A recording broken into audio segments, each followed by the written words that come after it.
Pagi ada yang sore loh. Ya sore Pak. Pengen pulang. Pengen pulang. Mau pulang juga? Ya. Enggak. Takut Pak. Takut kenapa? Ya Pak. Ya Pak, ya benar. Jadi bertemu lagi pada pagi hari ya ini ya. Pagi hari dengan saya. Saya itu siapa? Ada yang kenal? Pak Guru Mate. Ya. Dengan mata pelajaran apa? Akhirat.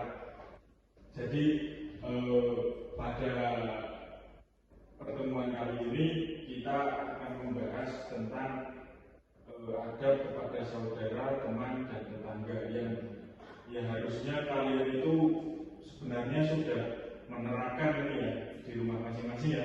Sudah. Atau kalau dengan bapak dan ibunya mungkin saling pojok-pojokan ada nggak ada? Ya Pak. Itu cuma drama Pak. Drama? Iya. Nggak beneran? Iya. Tapi beneran aja? Enggak sih. Cuma drama. Oh, mainan? Iya. Ya, beneran. Kemarin itu Pak berita. Di berita? Iya. Gimana itu? Habisnya viral Pak. Oh, viral. Iya. Jadi sebelum saya mulai pada pembelajaran kali ini, saya akan mengabsen dulu. Yang pertama ada Mas Saiful Hidayat, Iya Pak. dan Mas Saiful Ma'arif, Hadir. Mas Rizky Fauzi, Hadir Pak. Mas Amirul. Iya Pak. Wah, ini kemarin nggak berangkat ini gimana? Saya Pak. Kenapa ini Mas? Ya soalnya nggak berangkat. Oh, soalnya nggak berangkat. Iya. Berarti saya apa ya? Iya Pak. Tapi kemarin jadi sini Pak. Iya. Iya. Nggak di sini. Iya. Siap. Ya, alhamdulillah hari ini sepertinya berangkat semua.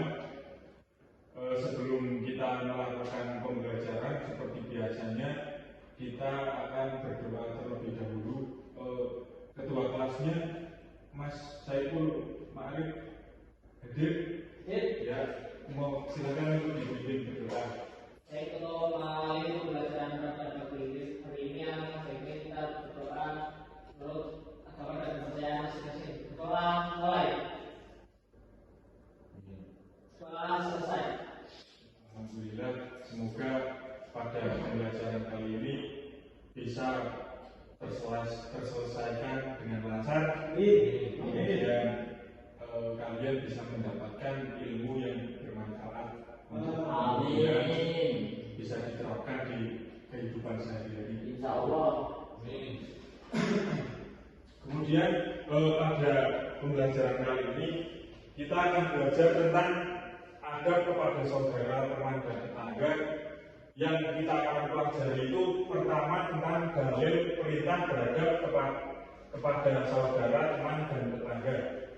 Kemudian nanti kita akan belajar bentuk atau ciri-ciri adab juga.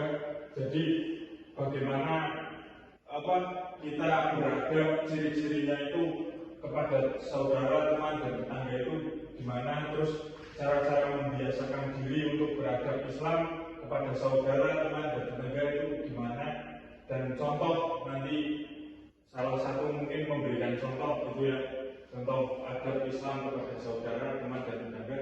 Dan terakhir ada hikmah beradab Islam kepada saudara, teman, dan tetangga.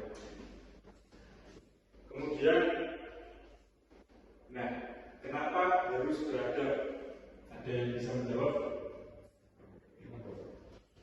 Soalnya kalau nggak beradab itu berarti bukan Indonesia Pak. Nah, ini. Jadi kalau tidak di Indonesia tidak beradab itu. Bisa jadi ya Pak. Bisa jadi. Kan Pancasila yang menyebutkan manusia yang beradab Pak. Ya sudah betul sekali Mas Afir, pintar sekali nih. Jadi kenapa kita harus beradab?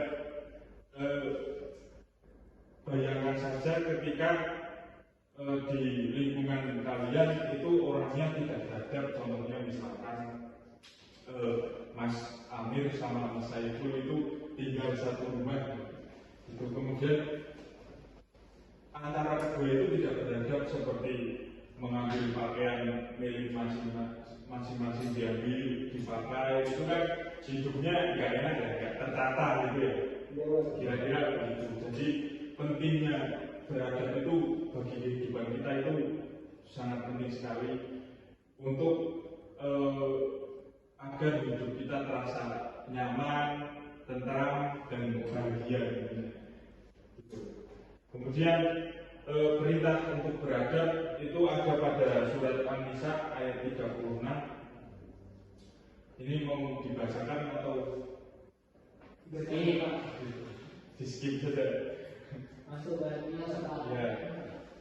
Yang artinya adalah dan sembahlah Allah dan janganlah kamu mempersekutukannya dengan sesuatu apapun, dan berbuat baiklah kepada kedua orang tua, karib kerabat, anak-anak yatim, orang-orang miskin, tetangga dekat dan tetangga jauh, teman sejawat, ibnu sabil, dan hamba sahaya yang kamu miliki. Sungguh Allah tidak menyukai orang yang sombong dan membanggakan dirinya. Jadi pada isi dari kandungan surat An-Nisa ayat 36 itu bahwa kita itu memang harus berbuat baik kepada semua makhluk yang ada di bumi itu. Kemudian bentuk adab kepada saudara itu yang pertama adalah menjalin silaturahmi antar saudara. Jadi Mas Rizky sama Mas Hidayat itu ya ada kalanya kita bertemu ajak sana gitu, saling menyapa gitu. Jadi kalau kita sama saudara tidak pernah bertemu, tidak ada komunikasi, itu kan apa arti menjadi saudara gitu ya.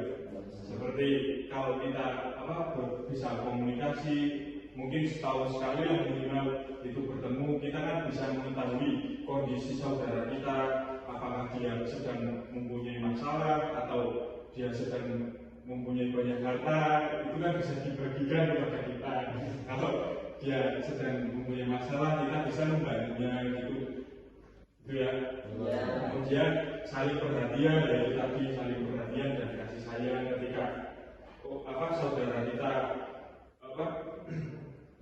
sedang kesusahan, kita bantu gitu.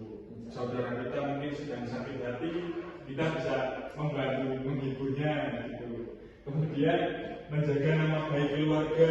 Jadi Mas Amir sama Mas Saiful itu layaknya orang yang beradab itu harus saling menjaga nama baiknya. Misal Mas Amir mengetahui sesuatu yang buruk tentang Mas Saiful, itu harus dijaga, jangan malah diumbar kepada Mas Rizky atau Mas Saiful Hidayat gitu. Kemudian menjauhi sifat permusuhan kepada saudara. Jadi janganlah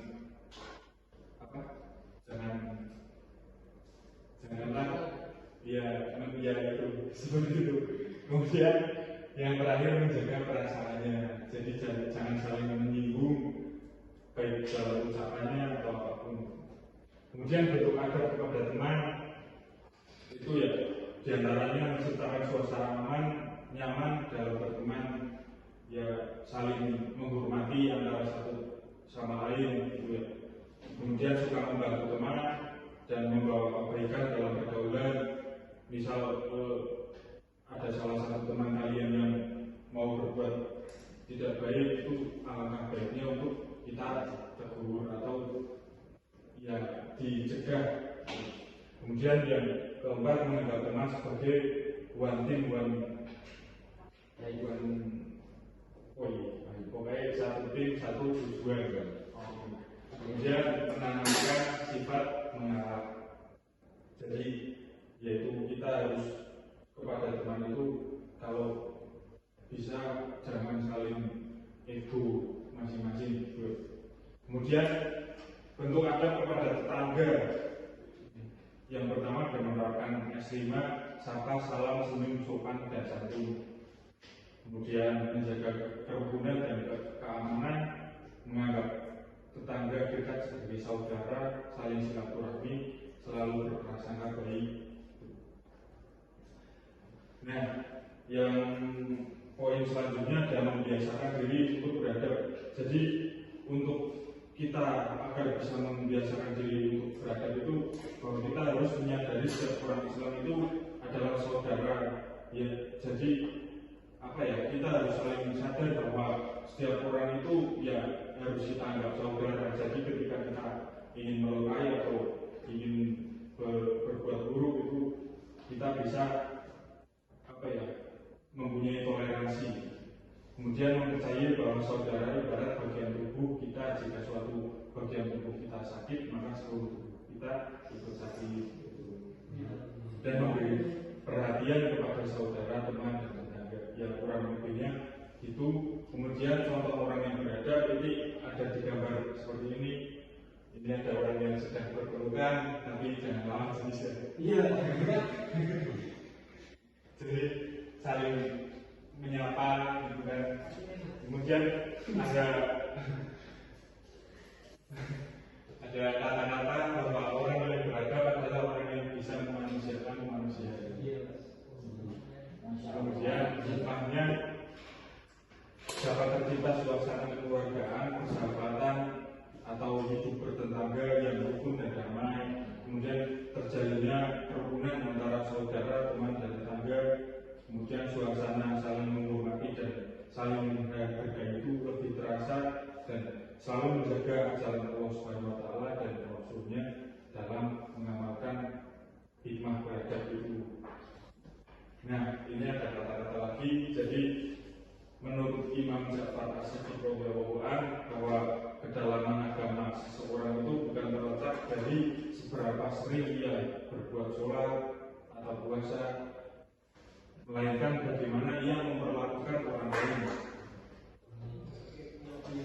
Ya, itu saja yang bisa Bapak terangkan pada materi ini. Mungkin ada yang bertanya sebelum Tidak ada. Mas Amir biasanya tanya gitu. Tidak ada Pak. Tidak ada. Ya, kemarin nggak berangkat. Oh, kemarin nggak berangkat. Iya. Jadi hari ini mungkin ngeblank gitu ya. Iya. Lupa. Siap. Ya, jika tidak ada, kita langsung selesaikan saja bahwa itu tadi pentingnya beradab. Semoga setelah mengetahui materi kali ini, kalian semua bisa mengamalkannya di rumah masing-masing, baik itu di lingkungan sekolahan, kelas, di rumah, atau di pertemanan kalian. Gitu ya. Iya, Masya Allah. Ya, itu saja yang bisa saya sampaikan kepada kalian. Assalamualaikum warahmatullahi wabarakatuh. Waalaikumsalam.